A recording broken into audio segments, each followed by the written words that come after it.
എല്ലാ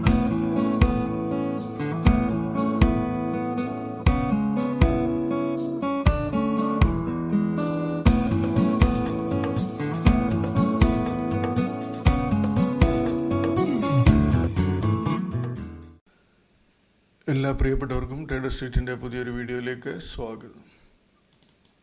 നിഫ്റ്റി ഇന്ന് opening high ആയിരുന്നു. നോക്കട്ടെ, ഓപ്പണിംഗ് ഹൈ R1 അടുത്ത് വരെ പോയിട്ട് നേരെ തിരിച്ച് മൈനസിലോട്ട് വന്ന് പ്രീവിയസ് ഡേ ഹൈയുടെ താഴെ പോയി. അതിന് ശേഷം തിരിച്ച് വൺ സൈഡ് അപ്പ് മൂവ്മെൻറ്റ് തന്നു. ഇപ്പം കഴിഞ്ഞ ദിവസം GDPയുടെ ഡാറ്റ വന്ന് വെള്ളിയാഴ്ച വൈകിട്ട്. അതിനുശേഷം എല്ലാവരും ഓർത്ത് മാർക്കറ്റ് താഴോട്ട് പോകുന്നു. പക്ഷേങ്കിൽ ഓപ്പറേറ്റർ നോക്കി എങ്ങനെയാണ് ഗെയിം എടുത്തതെന്ന് അതിനകത്ത് നല്ല രീതിയിൽ 24,000 24,500 വരെ ഏകദേശം അടുത്തോട്ട് പോയിട്ടുണ്ട്. എൻ്റെ ഒരു കാൽക്കുലേഷനിൽ ചിലപ്പോൾ നിഫ്റ്റി 24,700 2500 ആ റേഞ്ചിലോട്ട് പോകാം ഇപ്പോഴത്തെ ഈ ഒരു മൂവ്മെൻറ്റിൽ. എന്തായാലും വരും ദിവസങ്ങളിൽ നമുക്കറിയാം.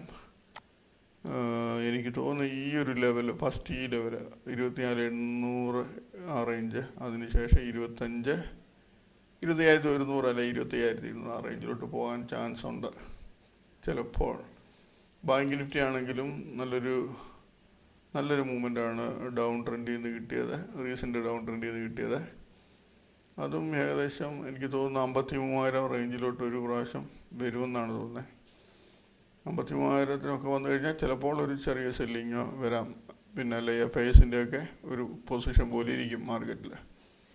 എന്തായാലും സൂക്ഷിക്കുക, ഈ ലെവലുകൾ സൂക്ഷിക്കുക. ഇപ്പോഴത്തെ കണ്ടീഷനിൽ ചില ഷെയർസിനകത്തൊക്കെ നല്ല രീതിയിൽ നമുക്ക് ചാൻസ് തന്നിട്ടുണ്ട്. അതിനകത്തൊക്കെയുള്ള ഈ ലെവലുകൾ വരുമ്പോൾ സൂക്ഷിച്ചിട്ട് ബുക്ക് ചെയ്യുക, പ്രോഫിറ്റ് ബുക്ക് ചെയ്യുക. അതൊക്കെയാണ് നമ്മളെ കൂടെ ചെയ്യാൻ പറ്റുന്നത്. നമ്മൾ കഴിഞ്ഞ ദിവസം നമ്മളെടുത്തിരുന്ന ഷെയറുകളാണ്. ഇത്രയും ഷെയറുകളായിരുന്നു നമ്മൾ ട്രേഡിങ്ങിന് വേണ്ടി എടുത്തിരുന്നത്. ഇതിനകത്ത് നിറയെ ഷെയർ നമുക്ക് നല്ല ചാൻസ് തന്നിട്ടുണ്ടായിരുന്നു. രാംകോസിസ് വന്നു, PDMJ പേപ്പർ വന്നു, ബ്ലാക്ക് ബക്ക് എന്ന് പറയുന്ന ഷെയർ വന്നു, നെൽക്കോ ഏകദേശം റേഞ്ച് വന്നിട്ട് നല്ല രീതിയിൽ ഇറങ്ങിപ്പോയി. സ്റ്റാർ പേപ്പർ വന്നില്ല. ശ്രീ പുഷ്കർ എന്ന് പറയുന്ന ആ ഷെയർ വന്നു. ആ ഷെയറിനെ പറ്റി ശ്രദ്ധിച്ചില്ല, ആ ഷെയറിൻ്റെ മൂവ്മെൻറ്റ് ഞാൻ ശ്രദ്ധിച്ചില്ല. ചിലപ്പോൾ വന്ന് കാണുമായിരിക്കും.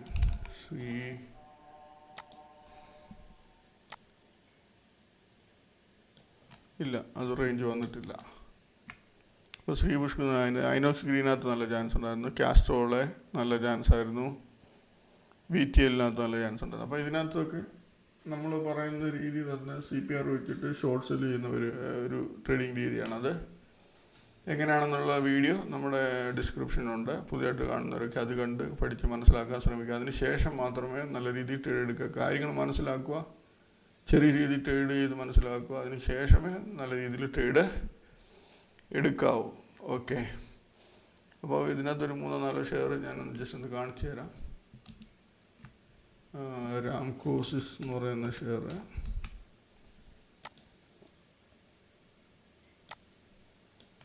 ഓപ്പണിങ്ങിൽ രാംകോസിസ് ഇവിടെ നോക്കിക്കേ, പ്രീവിയസ് ഡേ ഹൈയുടെ മുകളിലാണ് ഓപ്പണായി R1 പോയില്ല, തിരിച്ച് താഴോട്ട് ഇറങ്ങുമായിരുന്നു. അപ്പോൾ തിരിച്ച് താഴോട്ട് നമ്മൾ 500 റേഞ്ചിലോട്ട് ഒരു എൻട്രി എടുത്താൽ നമുക്കൊരു 10-20 മിനിറ്റ് കൊണ്ട് 476 വരെ വന്നു. അതായത് 24 രൂപ പ്രോഫിറ്റ് വന്നു. അതിന് ശേഷം നോക്കിയേ, ഈ ഷെയർ വന്ന് വീണ്ടും തിരിച്ച് ഹൈ അടിച്ചിട്ട് നമ്മൾ നോക്കുന്ന അടുത്ത ലെവലിൽ പോകുന്നത് നോക്കുക, പോയില്ല, തിരിച്ച് വീണ്ടും പഴയ ലെവലിൽ നടക്കണം. അപ്പോൾ നമ്മൾ വീണ്ടും സെല്ല് ചെയ്ത് 500 കൊടുത്താൽ നമുക്ക് വീണ്ടും 480 17 രൂപ വീണ്ടും നല്ല 2 പ്രാവശ്യം നല്ല എൻട്രി കിട്ടുന്നുണ്ട്. അതിനകത്ത് സൂപ്പറായിട്ട് കിട്ടുന്നുണ്ടായിരുന്നു. അതുപോലെ ബ്ലാക്ക് ബക്ക് എന്ന് പറയുന്ന share, Black Buck opening previous day ഹൈയുടെ മുകളിലാണ് ഓപ്പണിങ്. അതിന് ശേഷം അത് ഇവിടെ നോക്കിയാൽ അത് R1 അടുത്ത് വരെ പോയി. പക്ഷേങ്കിൽ നമുക്കിവിടെ ഒന്നും എൻട്രി ചെയ്യാൻ പറ്റില്ല. നമ്മളൊന്ന് ഇതിന് മുകളിൽ പോയിട്ട് ഇതിന് താഴോട്ട് ഇറങ്ങുകയാണെങ്കിൽ ഇവിടെ വെച്ച് എൻട്രി ചെയ്യാം. ഇത് പോയില്ല, പ്രീവിയസ് ഡേ ഹൈയുടെ താഴോട്ട് നമ്മളിവിടെ എൻട്രി എടുക്കും. 325-24 റേഞ്ച് എൻട്രി എടുത്താൽ നമുക്ക് നോക്കിയാൽ 15 മിനിറ്റ് കൊണ്ട് തന്നെ എത്ര രൂപ വരുന്നുണ്ട്? 298 വരെ വരുന്നുണ്ട്. 325-227 രൂപ പ്രോഫിറ്റ്. വൺ സൈഡ് മൂവ്മെൻ്റ് ആ ഷെയർ തന്നു. അതിനുശേഷം തിരിച്ച് വീണ്ടും പോയി പ്രീവിയസ് ഡേ ഹൈ അടിച്ചു ഇറങ്ങി. അപ്പോൾ ഇവിടെ വീണ്ടും എൻട്രി എടുത്താൽ പിന്നെ വലിയ സൈഡ് വേസ് മൂവ്മെൻ്റ് ആണ് തന്നത്. 315 ആ റേഞ്ചിൽ തന്നെ നിൽക്കുമായിരുന്നു. വലിയ താഴോട്ടും പോയില്ല, മുകളിൽ കട്ട് ചെയ്തില്ല. അതിനകത്ത് നല്ല ചാൻസ് ഈ ഒരു 27 രൂപ ചെറിയ ഷെയറിനകത്ത് ഇത്രയും പ്രോഫിറ്റ് എന്ന് പറയും. 27 എന്ന് പറയുമ്പോൾ 9% പ്രോഫിറ്റ്. ഓക്കെ, വേറെ ഷെയർ ആയിരുന്നു PDMJ പേപ്പർ എന്ന് പറയുന്നത്. PDMJ നല്ല സൂപ്പർ ചാൻസ് വന്നിട്ടുണ്ടായിരുന്നു. PDMJ ഇവിടെ നോക്കിയാൽ opening candle high, previous day high ഇതാണ്, ഹൈയുടെ മുകളിൽ ഇവിടെ ഓപ്പണായി, അതിനുശേഷം പുതിയ ഹൈയിലോട്ട് പോയി അതിനുശേഷം R1 താഴെ ഇറങ്ങി 196 ഒരു എൻട്രി എടുത്താൽ നോക്കിയേ 183 196 എടുത്താൽ ഒരു 13 രൂപയുടെ പ്രോഫിറ്റ്. അതും ഒരു 10-20 മിനിറ്റിനുള്ളിൽ അതിനകത്തും നല്ല രീതിയിൽ ചാൻസ് കാണിച്ചു. പിന്നെ വലിയ കുഴപ്പമില്ലാത്ത ചാൻസുകൾ കാണിച്ച VTL എന്ന് പറയുന്ന ഷെയർ. VTL കഴിഞ്ഞ ദിവസം വലിയ മൂവ്മെൻറ്റ് ഇല്ലായിരുന്നു ഷെയർ. ഇവിടുന്ന് പ്രീവിയസ് ഡേ ഹൈ അടിച്ചിട്ട് ഇവിടുന്ന് ഇറങ്ങുമ്പം 500 നമുക്ക് 5 രൂപ പ്രോഫിറ്റ് ഇവിടെ തരുന്നുണ്ട്. അപ്പോൾ 5 രൂപ നമ്മൾ ഈ സൈഡ് നമുക്ക് ബുക്ക് ചെയ്യാൻ പറ്റുന്ന പ്രോഫിറ്റ് ഉണ്ട്, 1% പ്രോഫിറ്റ് ഉണ്ട്. അതിനുശേഷം പുതിയ ഹൈ അടിക്കുമ്പോൾ നമ്മൾ നോക്കുന്ന അടുത്ത ലെവലിലോട്ട് പോയിട്ട് തിരിച്ചിറങ്ങി ഇവിടെ 507 റേഞ്ചിൽ ഒരു എൻട്രി എടുത്താൽ നമ്മുടെ സ്റ്റോപ്പ് ലോസ് 509. പക്ഷേ അത് അടിച്ചു പോകും, 2 രൂപയുടെ സ്റ്റോപ്പ് ലോസ് പോകും. പക്ഷേങ്കിൽ അതിന് ശേഷം നോക്കിക്കേ R2 അടിച്ചു, R2 517.80 നേരെ 510, 7 രൂപ പ്രോഫിറ്റ് ഇവിടെ തരുന്നുണ്ട്. അതിനുശേഷം വീണ്ടും വന്ന് ഹൈ അടിക്കുമ്പോൾ നമ്മൾ നോക്കേണ്ട അടുത്ത ലെവലിലോട്ട് പോകുന്ന പോയില്ല, തിരിച്ച് വീണ്ടും ഇറങ്ങുമ്പോൾ ഇവിടെ ഏകദേശം കൺഫേം ട്രെൻഡ്. അപ്പോൾ നമ്മളിവിടെ ഒരു എൻട്രി 517 എടുത്താൽ 510 വരുന്നുണ്ട്. പിന്നെയും മൂല 515 തന്നെ വന്ന് ലാസ്റ്റ് വീണ്ടും 508, 510 റേഞ്ചിൽ ക്ലോസ് ആയി. നല്ല പ്രോഫിറ്റ് ഇതിനകത്ത് എടുക്കാൻ പറ്റും. പക്ഷേ ഈ മൂവ്മെൻറ്റ് ഇവിടെ തൊട്ട് ഇവിടെ ഒരു മൂവ്മെൻറ്റ് ഇല്ലായിരുന്നു ഷെയറിനകത്ത്. ഓക്കെ, പിന്നെ അതുപോലെ കാസ്ട്രോൾ എന്ന് പറയുന്ന ഷെയർ.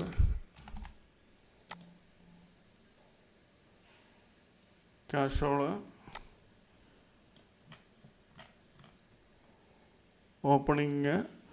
ക്ലോസിങ് ഇച്ചിരി ഹൈയിലാണ്, പക്ഷേ പ്രീവിയസ് ഡേ ഹൈ അടിക്കുന്നില്ല. പക്ഷേങ്കിൽ ഇവിടെ പ്രീവിയസ് ഡേ ഹൈ അടിച്ചു 16 നമ്മൾ തിരിച്ചിറങ്ങി. നമ്മളൊന്ന് ഇവിടെ എൻട്രി എടുക്കും 16.80 എടുത്താൽ 15, 1 രൂപ 1 രൂപ കിട്ടുന്നുള്ളൂ. പക്ഷേ അത് നമ്മൾ ബുക്ക് ചെയ്യത്തില്ല. നമ്മളന്നേരം ഇവിടെ എൻട്രി 16 എൻട്രി എടുത്താൽ നമ്മുടെ 1 രൂപ 1.25 രൂപയുടെ സ്റ്റോപ്പ് ലോസ് അത് അടിച്ചു പോകും. പുതിയ ഹൈ അടിച്ചു, പിന്നെ തിരിച്ച് ഇത് വീണ്ടും ഇറങ്ങി, മുകളിലോട്ട് പോയില്ല, തിരിച്ച് വീണ്ടും ഇറങ്ങി നമ്മൾ ഇവിടെ അങ്ങോട്ട് എടുക്കും. ഇവിടെ 1 രൂപ പോയെന്ന് 1.25 രൂപ പോയാലും ഇവിടുന്ന് 216.98 നോക്കിയേ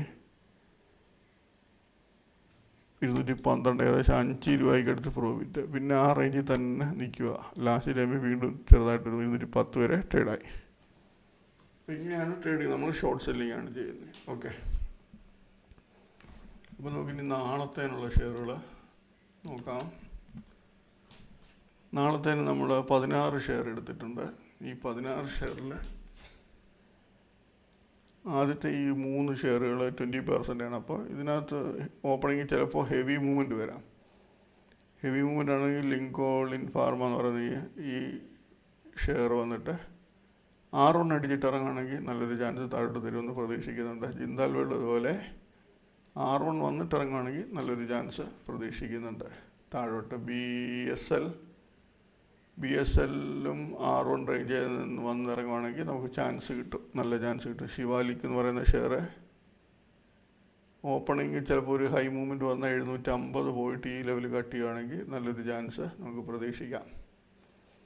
ഹെഗിനകത്ത് ഒന്നുകിൽ ഹൈ അടിച്ചിട്ട് ഇറങ്ങുകയാണെങ്കിൽ ചാൻസ് കിട്ടും. ഓപ്പണിങ്ങിൽ തന്നെ ഹെവി മൂവ്മെൻറ്റ് കിട്ടി കയറണം, എന്നാലേ നമുക്ക് നല്ല മൂവ്മെൻറ്റ് കിട്ടത്തുള്ളൂ. ഓപ്പണിങ് ഫ്ലാറ്റായിട്ടൊക്കെ ഓപ്പണായി പതുക്കെ നിരങ്ങിയാണ് കയറുന്നതെങ്കിൽ പിന്നെ അതിനകത്ത് എടുത്തിട്ട് കാര്യമില്ല. ഈ R1 ഓപ്പണിങ് കിട്ടിയിട്ട് ഇറങ്ങുകയാണെങ്കിൽ നല്ല ചാൻസ് കിട്ടും. DMCC എന്ന് പറയുന്ന ഷെയർ 400 പോയിട്ട് ഇറങ്ങുവാണെങ്കിൽ അതിനകത്ത് 400 താഴെ എൻട്രി എടുക്കാൻ കുഴപ്പമില്ല, ലെവലുകളൊന്നും നോക്കാതെ. അതല്ല 395-96 പോയിട്ടാണ് ഈ 391 എന്നുള്ള റേഞ്ചിലോട്ട് വരുന്നതെങ്കിൽ നമുക്കിവിടെ സെല്ല് ചെയ്യാം, കുഴപ്പമില്ല. ഇത് ഈ ബനാറസ് ബെഡ്സ് എന്ന് പറയുന്ന ഈ ഷെയർ R1 ഹൈ ഏകദേശം അടുത്തെടുത്ത്. അപ്പോൾ ഈ 2 ലെവലിൻ്റെ മുകളിൽ പോയിട്ട് തിരിച്ചിറങ്ങുവാണെങ്കിൽ നല്ലൊരു ചാൻസ് കിട്ടും.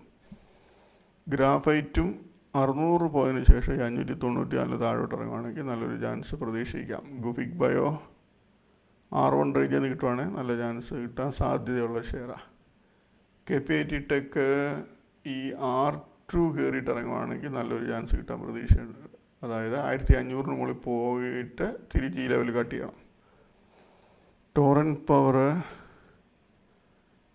പവർ R1 പ്രീവിയസ് ഡേ ഹൈയോ ഏത് റേഞ്ചിൽ പോയിട്ടാണോ ഫസ്റ്റ് തിരിയുന്നത് അവിടെ എൻട്രി എടുക്കാൻ കുഴപ്പമില്ല. BLSഉം 31-43 ഇതിനകത്ത് ശ്രദ്ധിക്കണം. ഇന്നത്തെ മൂവ്മെൻറ്റ് വെച്ച് നോക്കുമ്പോൾ അത് നല്ല സ്ട്രോങ് മൂവ്മെൻ്റാണ്. എന്നാലും ലെവലുകൾ വന്ന് എനിക്ക് തോന്നുന്നത് ഈ R3 ഒക്കെ കിട്ടിയിറങ്ങുകയാണെങ്കിൽ നല്ലതായിരുന്നു. പക്ഷെ അത്രയും വരുമോ എന്നറിയത്തില്ല ഓപ്പണിങ്ങിലൊന്നും. എന്തായാലും ഒരു പ്രാവശ്യം R1 റേഞ്ച് വന്ന് ഇറങ്ങുവാണെങ്കിൽ ചാൻസ് എടുക്കാൻ കുഴപ്പമില്ല. GPPL ഹൈയോ R1 പോയിട്ട് ഇറങ്ങുമ്പോൾ എടുക്കാൻ ചാൻസ് എടുക്കുക. എലക്കോൺ ഈ R2 റേഞ്ചിൽ നിന്ന് കിട്ടുവാണെങ്കിൽ നല്ലൊരു ചാൻസ് കിട്ടും. ഇൻട്രാമെഡിക്കോ അതും ഈ ഹൈ പോയിട്ട് ഇറങ്ങുവാണെങ്കിൽ എടുക്കാം. R1 R2 റേഞ്ചിൽ പോയിട്ട് ഏത് ലെവലിൽ നിന്നാണ് ഫസ്റ്റ് ചെയ്യുന്നത് അവിടെ നിന്ന് ചാൻസ് എടുക്കാം. അംബുജ സിമെൻറ്റ് R1 റേഞ്ച് നോക്കുക. R2 ഏത് റേഞ്ചിൽ നിന്നാണ് കിട്ടും. നല്ല ഹെവി വോളിയുള്ള ഷെയർ ആയതുകൊണ്ട് നല്ല രീതിയിൽ ട്രേഡ് എടുക്കാൻ പറ്റും. പക്ഷേ ലെവൽ കട്ട് ചെയ്യുമ്പോൾ മാത്രമേ ചാൻസ് എടുക്കാവൂ. ഓക്കെ, അപ്പോൾ ഇത്രയൊക്കെ ഉള്ളൂ നാളത്തെ ഷെയർസിനെ പറ്റിയുള്ള കാര്യങ്ങൾ. അപ്പോൾ നാളെ എല്ലാവർക്കും നല്ല രീതിയിൽ പ്രോഫിറ്റ് കിട്ടട്ടെ എന്ന് പ്രാർത്ഥിക്കുന്നു. ബൈ.